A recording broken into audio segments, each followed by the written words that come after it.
Greetings, fellow freethinkers. The event you're about to watch was hosted by the Center for Inquiry, an educational and outreach organization dedicated to defending and promoting science, reason, secularism, and free inquiry in every area of human endeavor. My name is Justin Trottier, and as Executive Director of CFI Canada, I would like to take a moment to tell you a bit about us. CFI Canada currently incorporates CFI Communities for Inquiry in Calgary, Montreal, and Vancouver. Over 30 affiliated student organizations from coast to coast, and of course our headquarters here at the Centre for Inquiry, Ontario. CFI Ontario, located in the heart of downtown Toronto, is the first Canadian branch of CFI and is the first dedicated event and meeting space for all humanists, skeptics, and freethinkers in the nation.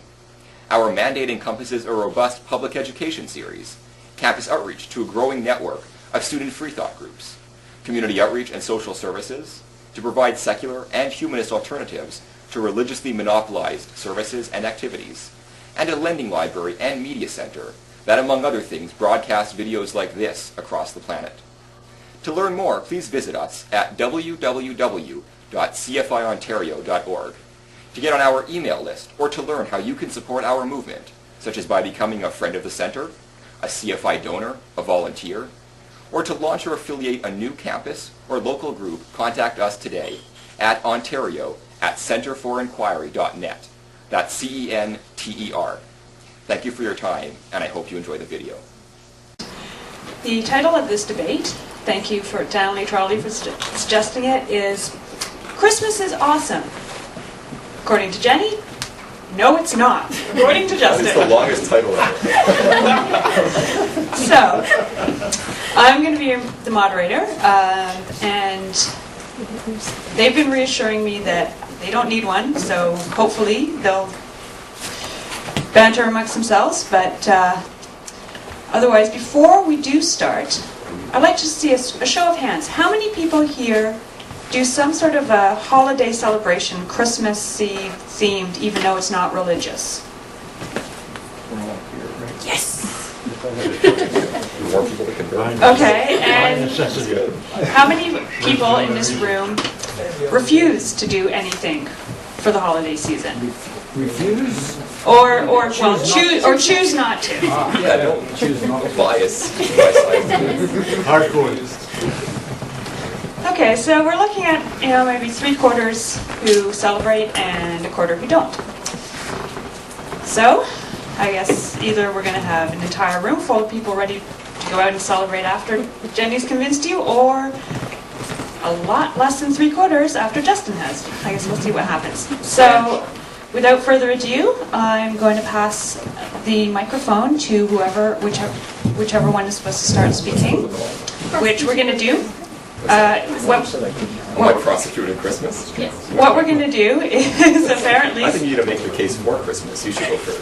Okay, you know what? We're going to do rock, paper, scissors between the two of them. So, ready?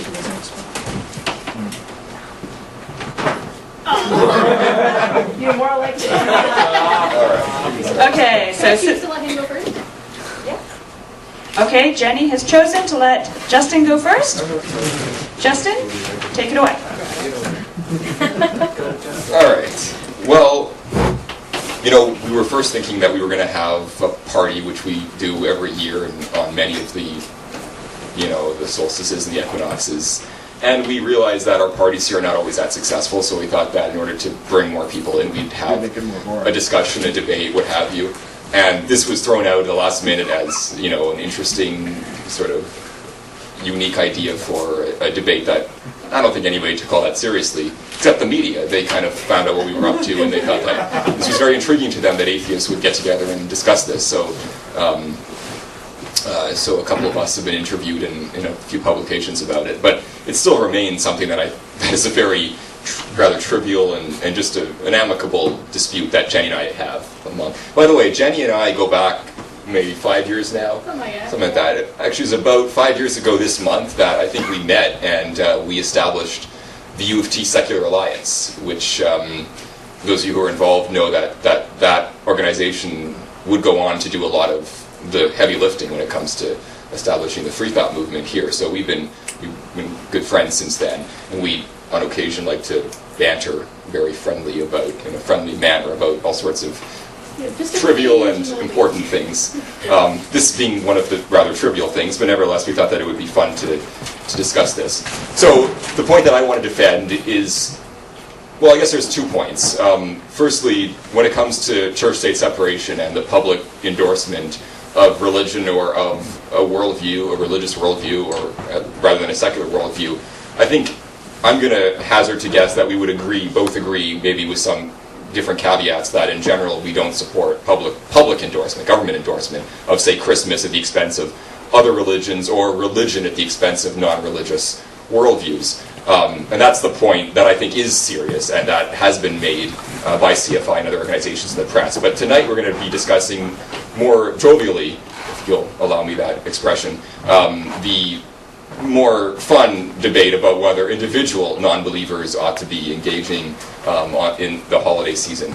So I don't think it's necessary. I don't really see any real meaning behind it. I think it's important to celebrate, yes, but I think we can do that essentially any day of the year. I don't really see that Christmas season has any intrinsic value to it, more than any other day. I also think it's kind of inappropriate if we put too much emphasis on one day or one period at the expense of any other. I think as humanists we believe that this life is all there is. We should be reflecting on the meaning of life and the meaning of the universe on a daily basis. Maybe I'll just stop there for now and let Jenny respond and we can back her.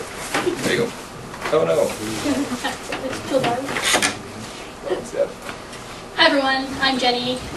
For those of you who don't know me, just a little bit of background. I'm a professional archaeologist, so I like humans. I've studied a lot about humanity and especially myths and traditions, stuff like that. So is that better? Yeah. Okay. So it's always been an interest to me, and I know that can I just talk loudly? Okay. Well, we'll get it on the... whatever. First of all, I know that my experiences with Christmas are different than a lot of people, which has colored my ruthlessly optimistic approach. First of all, my entire family is composed of atheists, up to my grandparents on both sides, so nobody in my family has any Christian element whatsoever, and we all happily celebrate Christmas. You want me to use this? Just because we're filming. Okay. So yeah, first, we're all atheists. Secondly, I like my family. I actually do want to meet them once a year and hang out with them for a week or so. I actually really enjoy this. And thirdly, I don't work in retail. So I'm sure if any of those were different, my views of Christmas would be very, very different. But I absolutely love Christmas. I choose what I want from it, and I really strongly believe that Christmas is not a Christian holiday. There's almost nothing about it that is Christian in origin, except for the few things that Christians have latched onto it, saying, "Ah, this is ours now." Like everything that we do around Christmas time has earlier origins, and I think the symbolism of a lot of things that we do transcend religion. They can be important symbols even without having some baby that has magical powers. For example, Christmas trees. That's a symbol of renewal. I don't think there's anything wrong with that. Like people for thousands of years, whenever it's the depth of winter, especially in Canada, it's freaking cold out. And you have the image that like it's never going to end. It's always going to be cold. So bringing an evergreen tree into your house, something that's always green, is a symbol that it's not always going to be this cold and miserable. And while we're thinking about things renewing, let's have a lot of food. So like feasting is important. It gets families together. It gets people together. And I think like none of that needs to Christianity. All of it is important just for its own sake, just to get people together. And it's important to have a season for Christmas, I think, not just an isolated day that we pick randomly and decide to celebrate, because it's good to have an extended period of time, because you get enough people have work off on the same day that they actually can travel and meet up with people and get together, rather than just one day that they can't. So I think it's important to have a season where everyone feels like celebrating, everyone feels like eating whatever the hell I want, and everyone feels like decorating their house with crazy things and having cool little Santas. Okay, round two. I have the difficult job of convincing you not to celebrate. So to do that, I'm not going to make that point. I think we should celebrate, and